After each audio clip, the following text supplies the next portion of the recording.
Hi, I'm Laree here at Valerie's house in Southwest Florida. Today we're going to be discussing our grief art. This is an opportunity for the kids to express themselves and their grief through any art supply. So we have several examples here, and I'll kind of talk about them and how that kid created that piece. So this here was done with crayon. It represents how our grief is always around us, and it sometimes feels like it's carrying us, but we're moving from dark to light. And the kid wrote in this a broken heart and that I'm sad. They are expressing a lot of feelings here, and they're able to show their grief through art.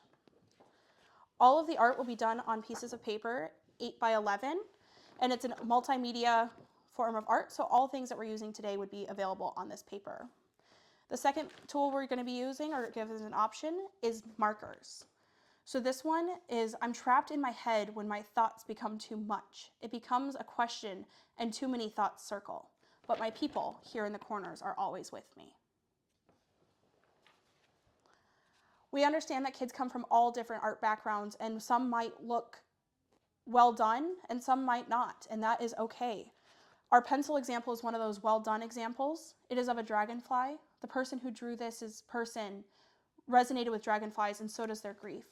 Here along the side, the wing is broken to represent resilience and the trouble, and even though part of her grief makes her feel broken, she can still continue on like the dragonfly. Thirdly, we have our watercolor. We have the 12 color sets for our kids to be able to use, and a cup of water in the room. This picture represents how a dark path can go from the dark, stormy forest to a rainbow at the end, but always having a missing part in the middle of our grief. And that represents our person. Finally, with a little more supplies, you could do acrylic painting. I'll talk about this one in a minute, but I'll show you our supply set. You'll have a plate. This is plenty of paint. They don't need more than a dime sized.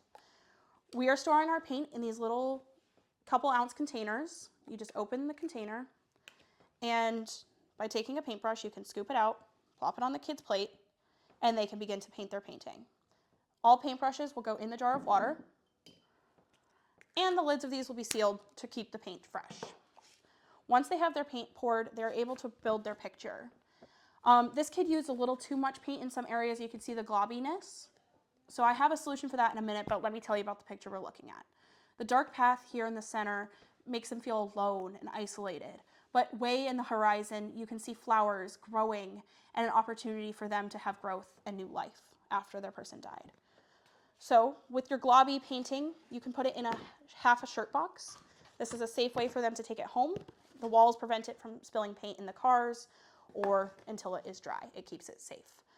You can also do that with the watercolor if they are sopping wet, and give plenty of time for the discussion for the kids. Why are they painting that? What are the colors they're choosing? What objects are they using to represent their grief, their person, and those feelings that relate to that? Thank you.